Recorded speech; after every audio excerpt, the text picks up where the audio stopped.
Hey everybody, thank you so much for clicking on my videos. I would love it if you could like and subscribe. Definitely hit that bell if you would like to be notified on YouTube when I launch my new videos.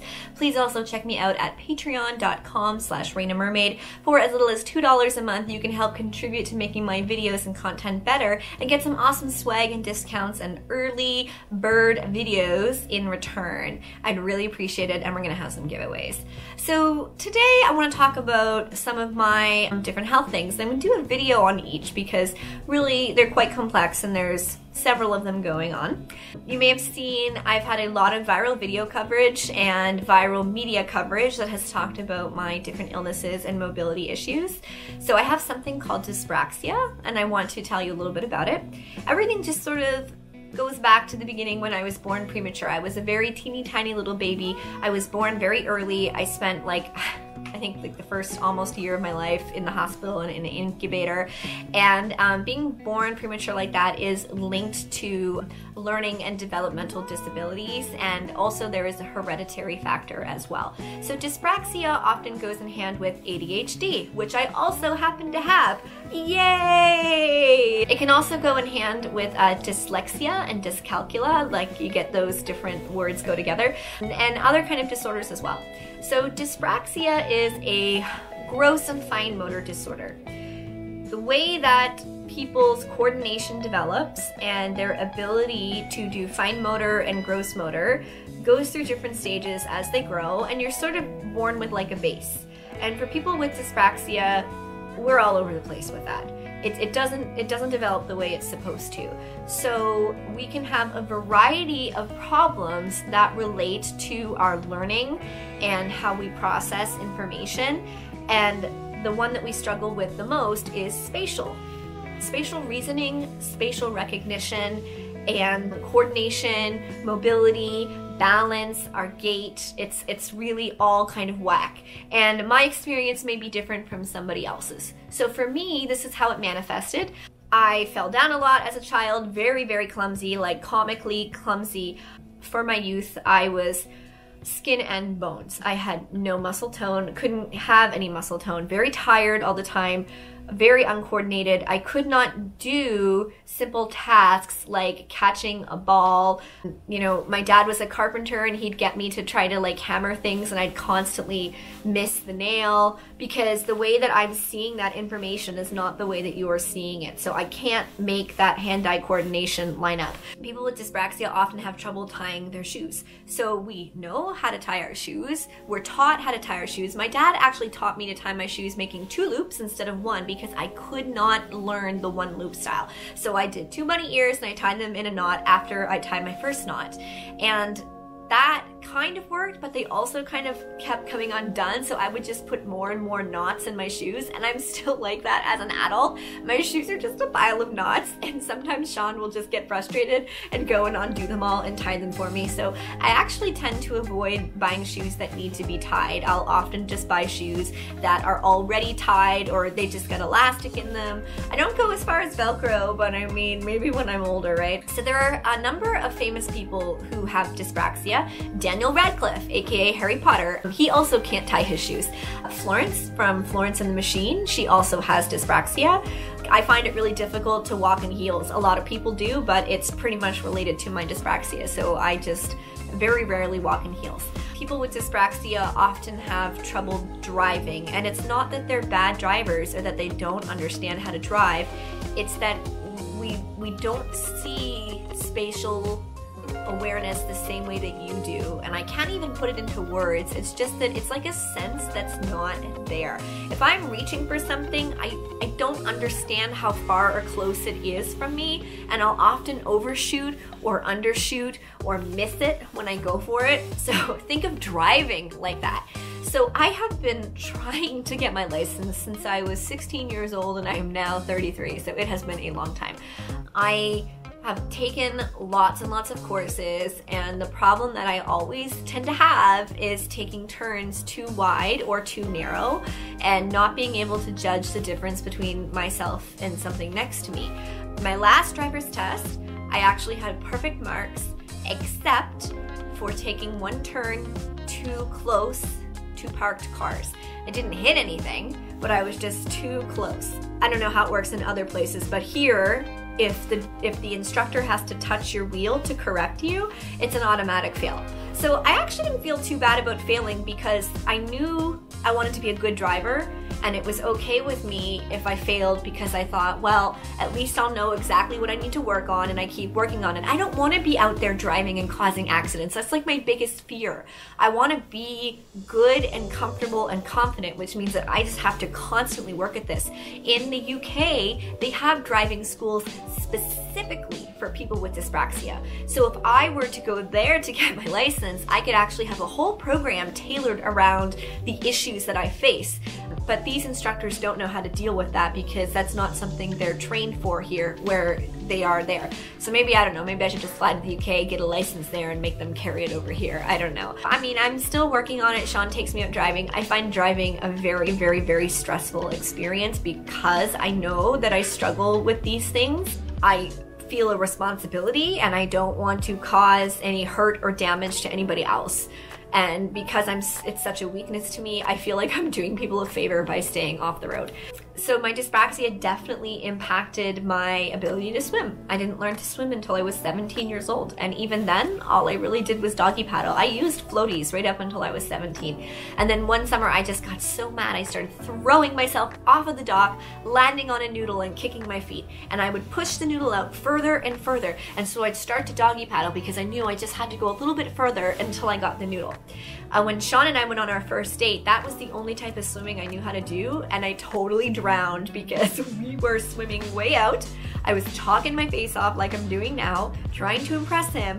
He turned around to come back, and I started going under, and I was embarrassed and didn't say anything, and I was like kind of freaking out, and I just kept going under, and then finally I was completely underwater, and I was looking around like, oh, what am I gonna do? And then Sean had to come grab me because I was like running out of air. That was before I could breath hold as well. So mermaiding has actually really improved these issues for me. It's always going to be an issue. People with dyspraxia, we struggle to learn any kind of choreographed movement, even if it's a really simple choreography. And I don't just mean dance, I mean sports, understanding how to play basketball. I mean going to the gym. I had a personal trainer for a year and he would have to practically hold my hands at the beginning to help me get the muscle memory and learn how to do certain things. And even now when I learn new physical things, I'm taking a Tai Chi class, I have to work extra hard compared to other people to learn sequences of movements. Dyspraxia isn't something that typically causes people pain, but because I have other issues that pull on muscles, pull on tendons, combining it with the weakness of dyspraxia, that does cause me pain and dysfunction. So swimming has really been my way to overcome it. It was the first physical activity that I could actually get confident in. I was very motivated to do better because I wanted to swim in my tail. I was a really crappy mermaid when I started. I could not swim. A lot of it had to do with my buoyancy issues too, which took me a few years to figure out. And it took me a really long time. And to be honest, I feel like I'm still learning.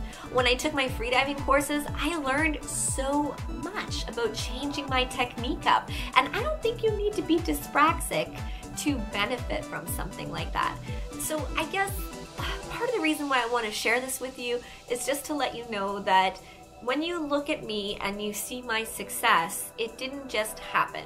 Some mermaids are super talented in the water right from the start, and that's the whole reason why they get a mermaid tail, because they're so comfortable and they're so talented. That's not why I got a mermaid tail. I got a mermaid tail because I was damn terrified and I needed motivation and a reason to get over it.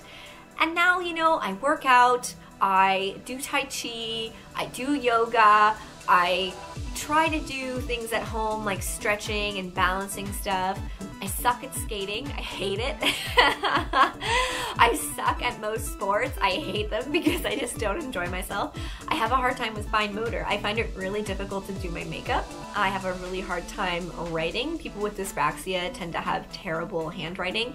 And I just want to emphasize that it's not for lack of trying. In fact, to be able to do what is average, people who are dyspraxic tend to to actually be putting in more effort than is normal. We're going above and beyond to get kind of subpar results. So when you have someone who is dyspraxic and they start to excel in something that requires like all of these weaknesses, you know you've got someone who's really, really dedicated, because it can be really difficult to overcome.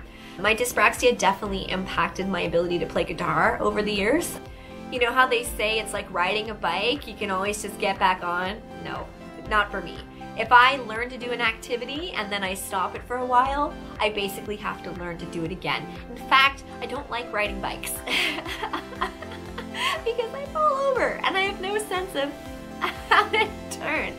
So you can really see how mermaiding really empowered me and opened up my mind and helped me do so much.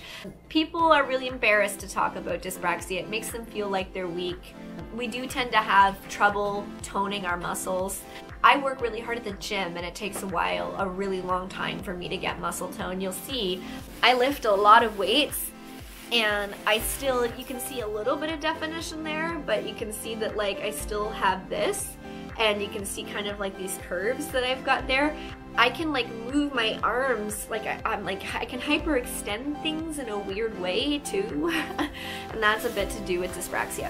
Dyspraxia does also impact my learning styles, and that's a little bit to do with the ADHD as well. So things like being able to focus, being able to read things in a line. I write in giant paragraph run-on sentences because that's how my brain does things, and I often think and talk at the same time. So when I'm talking, I'm often actually actively thinking through the point I want to make.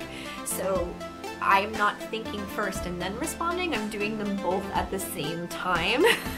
So I've been trying to learn over the years how to do those in sequence and properly, and how to respond instead of reacting. And it doesn't go away. You have it your whole life. The thing is that people just adapt, so the symptoms become less known. Just like any other learning disability, just like autism, people can get better, and some people claim that they grow out of it, but you don't grow out of it, you just learn to cope. That's what I do. I had a really awesome doctor when I was a teenager who really empowered me and taught me a lot. And then when I did my first degree in child and youth development, there was a lot of focus on special needs and learning disabilities, and I found that very empowering as well. And I've worked with students who have dyspraxia, dyslexia, dyscalculia. It's been really great being able to help them. It gives me extra insight into their struggles. So that is my first video on my different health issues. I'll be talking about my endometriosis and my interstitial cystitis in other videos, but I hope it inspires you and you get to know me a little bit more, and it helps make sense for all these articles that are coming out.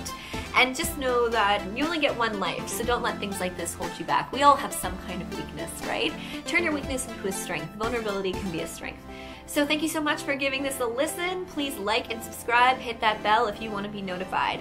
Check me out on patreon.com/Raina Mermaid. Huge shout out to all my patrons who pay as little as $2 a month to help me create this content.